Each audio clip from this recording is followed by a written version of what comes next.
بچی کے حوالے سے انہوں نے بات بتائی. بس میں یہ بات چند بتا دوں. اصل میں تقریر تو ہو گئی اور جیسے جلسہ ہے نا اس کے حساب سے بہت لمبی اور بہت بڑی تقریر ہے اور یہ اتنا کامیاب پروگرام ہو گیا. قاری یونس صاحب یقین کرنا جو لوگ 6 مہینے سے چندہ کرتے ہیں اور بہت عظیم الشان پروگرام کرتے ہیں شاید وہ اتنا کامیاب نہیں اتنا یہ کامیاب پروگرام ہے. اسی کو کامیاب کہتے ہیں. سمجھ رہے ہیں؟ ہاں مجھے آپ 100 بار بھی بلاؤ گے نا تو 100 بار بھی ایسی تقریر کر کے جاؤں گا. آپ یہ نہیں سوچو گے کہ یار یہ تو ابھی سنی لی تھی ہم نے. ہاں الحمدللہ بچی اللہ نے دی ہے, یہ اللہ کی رحمت ہے, نشانی ہے. سب سے پہلی تو بات یہ ہے کہ بچی کو جو کردار دینا چاہیے وہ سب سے زیادہ رغبت پردے کی طرف کرنا چاہیے. پردے کی طرف جیسی بچیاں ہوشیار ہو نا پردے کی مٹھاس ان کے دل میں ڈالو. مٹھاس. اچھا بچے کے دل میں جو چیز آپ ڈال دو بچہ اسی سے پیار کرتا ہے. جو بھی ڈال دو آپ بچے کے سینے میں جس چیز کی محبت ڈال دو گے وہی اس کو اچھا لگے گا, اس کے علاوہ وہ چیز اسے اچھی نہیں لگے گی. کسی کا باپ کیسا بھی ہو, جھوٹا ہو, لیکن جب بچہ چھوٹا ہوتا نا تو اس کو اپنا ہی باپ اچھا لگتا. مٹھاس ڈالے وہ ہوتا ہے نا وہ پیار کی. وہ بڑے ہو کے چاہے مخالفتیں کرے لیکن جب تک چھوٹا رہے گا وہ اپنے ہی باپ کی تعریف کرے گا. ان کے دلوں میں مٹھاس ڈالو پڑتے اور اس چیز کی نفرت ڈالو. مٹھاس پردے کی اور نفرت کس چیز کی ڈالو؟ غیروں سے بات کرنا, ملنے جلنے کی نفرت ڈالنا. 2 چیزیں بتا رہا ہوں بچیوں کے لیے. عام طور سے آتا ہمارے گھروں میں فون رکھے ہوئے, کسی کا فون آ گیا, بھائی کے فون پہ فون آ گیا, ابا کے فون پہ, اور وہ ابا نہیں ہے اتفاق سے, بھائی نہیں ہے, بچی نے اٹھا لیا گھر. تو اس وقت ایسی نفرت ڈالو کہ وہ بہت ہی بے تکی اور بے بد اخلاق والی بات کرے. میٹھی بات نہ کرے وہ لڑکی کے لیے. کون ہے جی بتائیے کیا کام ہے, چند باتوں میں بات ختم کر دے. ایسے نہیں کہ اس سے میٹھی لچھے دار باتیں کرے, کل کو وہ پھر فون کرے گا, پھر کل کو فون کرے گا اور پھر اسے موقع ملے گا. آج اس نے سیدھی بات کی تھی, کل کو تیکھی بات کرے گا, اس لیے کہ تم نے اس کو سگنل دیا ہے. اپنی بچیوں کے ذہن میں یہ ڈالو جب غیر سے بات کریں تو ایسے کریں جیسے دشمن سے کر رہے ہیں. بچیوں کے لیے کبھی غیر کے سامنے ہو جائے تو دشمن, لچھے دار باتیں نہ کریں, لچک والی باتیں نہ کریں.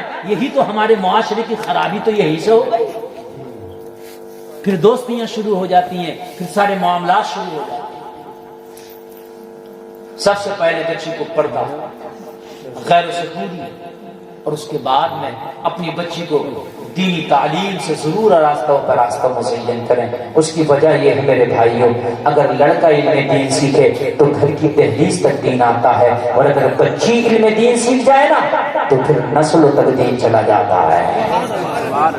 بچی اگر سیکھ جائے نا تو نسلوں تک چلا جاتا ہے. لوگوں میں آپ کو بتا دوں نا, سلطان صلاح الدین ایوبی مسلمانوں کا بہت بڑا ہیرو, جس نے کیا بیت المقدس کو فتح کیا تھا, وہ سلطان صلاح الدین ایوبی جس نے قسم کھائی تھی کہ جب تک چین کی نیند نہیں سوؤں گا, جب تک کہ مسلمانوں کے پرانے قبلے کو عیسائیوں کی چنگل سے آزاد نہ کرا دوں گا. وہ سلطان صلاح الدین ایوبی کہتا ہے میری ماں کبھی دودھ نہیں پلاتی تھی جب تک کہ مجھے دودھ پلانے سے پہلے وضو نہ کر لیا کرتی تھی. دودھ ہی نہیں پلاتی تھی, دودھ پلانے سے پہلے میری ماں وضو کر کے مجھے دودھ پلاتی تھی. تو میری رگوں میں جب وہ دودھ خون بن کے دوڑا تو میری غیرت جاگی. میں نے جب تک نیندوں کو حرام کر لیا, جب تک بیت المقدس کو آزاد نہ کرایا. محمد خان ثانی فاتح قسطنطنیہ, جس نے قسطنطنیہ جو عیسائیوں کا سب سے بڑا قلعہ تھا اس کو فتح کیا, جس کے لیے نبی کی حدیث ہے جو اس پہ حملہ کرے گا پہلا وہ جماعت جنتی ہوگی بے حساب و کتاب سے. اس قسطنطنیہ کی بات کر رہا ہوں جس میں 12 ملکوں کی فوجیں لگی ہوئی تھی. اس قسطنطنیہ کی بات کرتا ہوں جس کے 3 طرف سے پانی تھا, سمندر تھا. اس قسطنطنیہ کی بات میں کر رہا ہوں جو مسلمانوں کا سب سے زیادہ ان کی مخالفت کرنے کا اڈا تھا. اس قسطنطنیہ کی میں بات کر رہا ہوں جس کی طرف پرندہ بھی پر نہیں مار سکتا تھا. محمد خان ثانی نے اسے فتح کیا تھا. محمد خان ثانی کہتا ہے میری ماں جب مجھے دودھ پلاتی تھی تو دودھ بعد میں پلاتی تھی, قرآن کی تلاوت پہلے کیا کرتی تھی.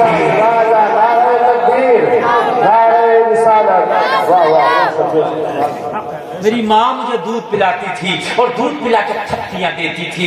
جب میں ماں کی گود میں سوتا تھا تو کچھ اس طرح کے جملے ہوتے تھے. میری ماں جھومتی جاتی تھی اور کہتی جاتی تھی تم سو جاؤ یا مصطفیٰ کہتے کہتے.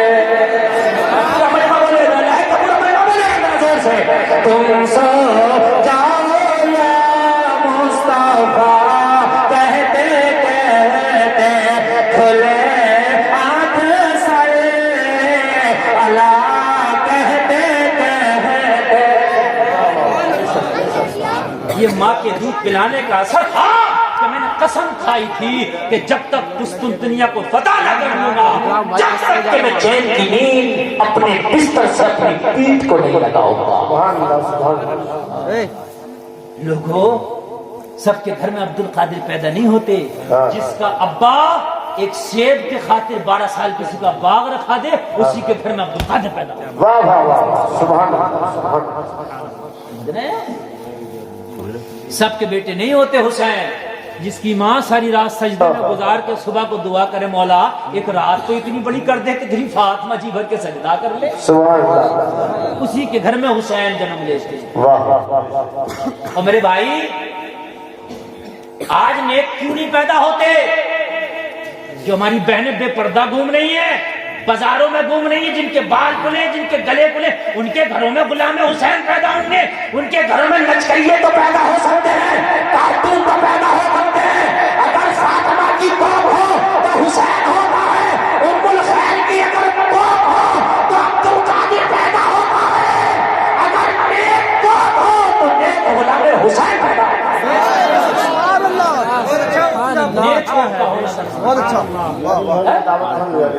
نیک کوک کا ہونا ضروری ہے میرے بھائی.